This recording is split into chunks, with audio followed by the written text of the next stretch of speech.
જય સ્વામિનારાયણ. કેમ છો બધા?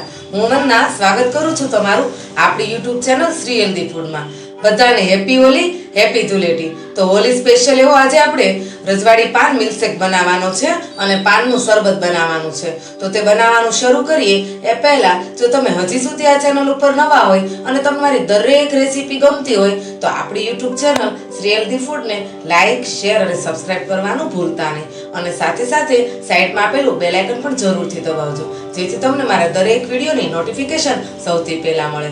તો ચાલો ફટાફટ હોલી સ્પેશિયલ ઠંડો ઠંડો એવો પાન મિલ્કશેક અને પાનનું શરબત બનાવવાનું શરૂ કરીએ.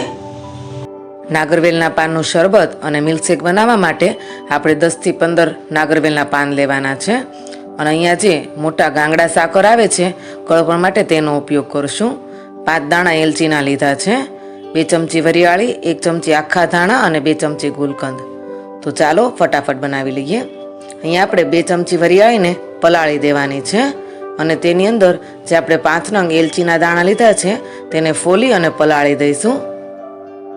15 થી 20 મિનિટ માટે આપણે વરિયાળી અને એલચીને પલળવા દેવાની છે. ત્યાં સુધીમાં આપણે અહીંયા 1 ચમચી જેટલા ધાણાને શેકી લેવાના છે. શરબતની અંદર ધાણાને આપણે શેકીને એડ કરશું તો તેનો સ્વાદ ખૂબ જ સરસ આવશે. તો ધાણા શેકી લઈએ.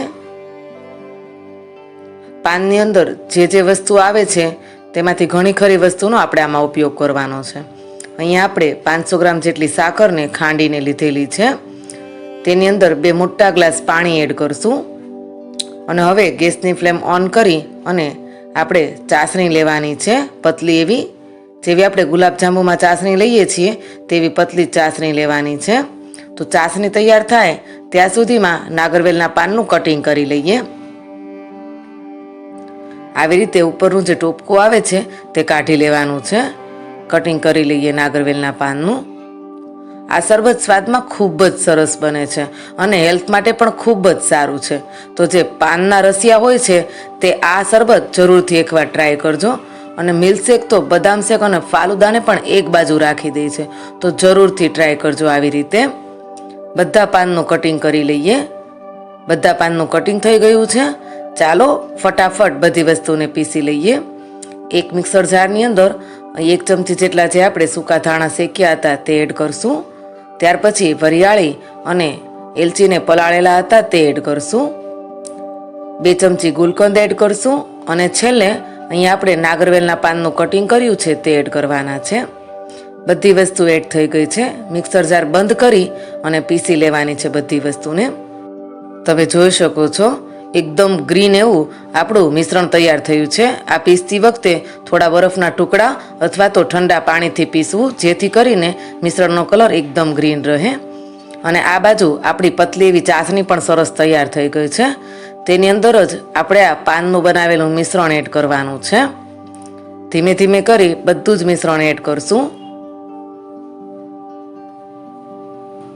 અને બધી વસ્તુને બરાબર મિક્સ કરી લઈએ.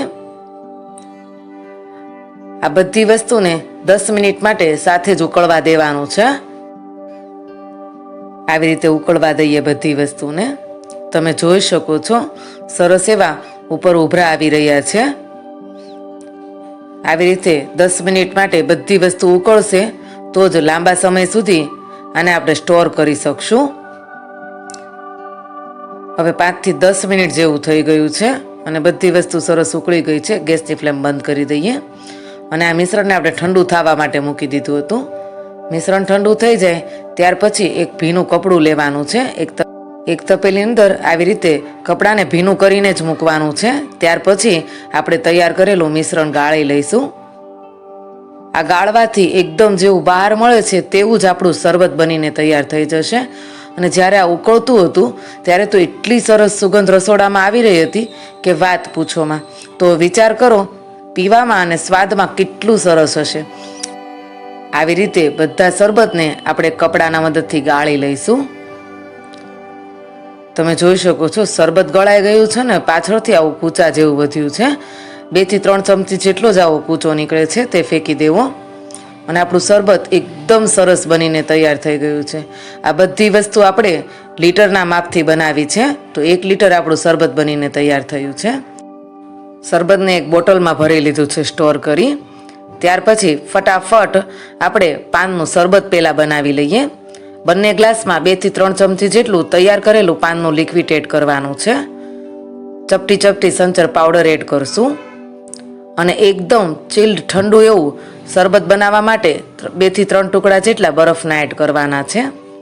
ત્યાર પછી ગ્લાસની અંદર સાદું પાણી એડ કરવાનું છે. ચમચીની મદદથી બધી વસ્તુને બરાબર મિક્સ કરી લઈએ. તમે જોઈ શકો છો કેટલો સરસ આપણો પાનના શરબતનો કલર આવ્યો છે અને સ્વાદમાં પણ એટલું જ સરસ છે. ચાલો ફટાફટ રજવાડી પાનનો મિલ્કશેક બનાવી લઈએ. સૌપ્રથમ એક મિક્સર જારની અંદર પાનનું તૈયાર કરેલું લિક્વિડ એડ કરશું. 4 થી 5 ચમચી લિક્વિડ લેવાનું છે. એક મોટી ચમચી જેટલું આઈસ્ક્રીમ લેવાનું છે.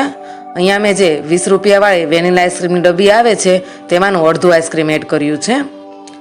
અને 2 મોટી વાટકી દૂધ લેશું અને 1 ચમચી જેટલી તર એડ કરવાની છે દૂધની. અહીંયા મેં 5 નંગ કાજુ અને 5 નંગ બદામને પલાળીને લીધા છે અને બદામની છાલ ઉછેડી લીધી છે. રજવાડી પાન મિલ્કશેકનો સ્વાદ 4 ગણો વધારવા માટે અહીંયા આપણે એક નાગરવેલના પાનને આવી રીતે ટુકડા કરી મિક્સર જારની અંદર એડ કરવાના છે. હવે બધી વસ્તુ એડ થઈ ગઈ છે. ઢાંકણ ઢાંકી દઈએ અને મિક્સરને ચાલુ બંધ કરી આપણે આ મિશ્રણ પીસી લેવાનું છે. તમે જોઈ શકો છો આપણો મિલ્કશેક સરસ બનીને તૈયાર થઈ ગયો છે. ચાલો ફટાફટ સર્વ કરી દઈએ. સૌપ્રથમ એક સર્વિંગ ગ્લાસની અંદર તૈયાર કરેલું પાનનું લિક્વિડ એડ કરવાનું છે 1 ચમચી જેટલું. ત્યાર પછી અહીંયા જે આપણે વેનીલા આઈસ્ક્રીમ વધ્યું હતું તે એડ કરશું 1 ચમચી જેટલું. ત્યાર પછી અહીંયા કલરની આપણે ડૂટી ફૂટી લીધી છે તે એડ કરશું. ત્યાર પછી અહીંયા કાજુ બદામની કતરણ આપણે લીધી છે તે એડ કરવાની છે અને આવી રીતે કાજુના ટુકડાને એડ કરશું. ત્યાર પછી આઈસ્ક્રીમ ઉપર જ તૈયાર કરેલું મિલ્કશેક એડ કરશું, જેથી કરીને આપણો આઈસ્ક્રીમનો કલર પણ એકદમ સરસ ચેન્જ થઈ જશે અને આઈસ્ક્રીમ ઉપર આવી જશે. ઉપરથી ફરીથી થોડી ડૂટી ફૂટી ગાર્નિશિંગ માટે એડ કરશું. દેખાવમાં જેટલો સરસ લાગી રહ્યો છે સ્વાદમાં તો ઈથી પણ વધારે સરસ છે. તો આ ધૂળેટી ઉપર આ મિલ્કશેક બનાવવાની જરૂરથી ટ્રાય કરજો. ઉપરથી ગાર્નિશિંગ માટે ફરી થોડી બદામની કતરણ એડ કરશું, થોડી પિસ્તાની કતરણ એડ કરશું અને આવી રીતે ઉપરથી એક ચેરી મૂકશું ગાર્નિશિંગ માટે. ફરીથી જે આપણું પાનનું લિક્વિડ બનાવ્યું છે 1 ચમચી જેટલું ઉપરથી આવી રીતે રેડશું. તો તૈયાર છે આપણો પાનનો રજવાડી મિલ્કશેક. જોતાની સાથે જ પીવાનું મન થઈ જાય એવું આપણું પાનનું રજવાડી મિલ્કશેક અને પાનનું શરબત બનીને તૈયાર છે. તો તમને મારી આ રેસીપી કેવી લાગી તે કોમેન્ટમાં જરૂરથી લખીને મોકલજો અને વિડીયોને લાઇક, શેર અને સબસ્ક્રાઈબ કરવાનું ભૂલતા નહીં. ફરી મળીએ આવા ને આવા નવા વિડીયો, નવી રેસીપી સાથે. જય સ્વામિનારાયણ.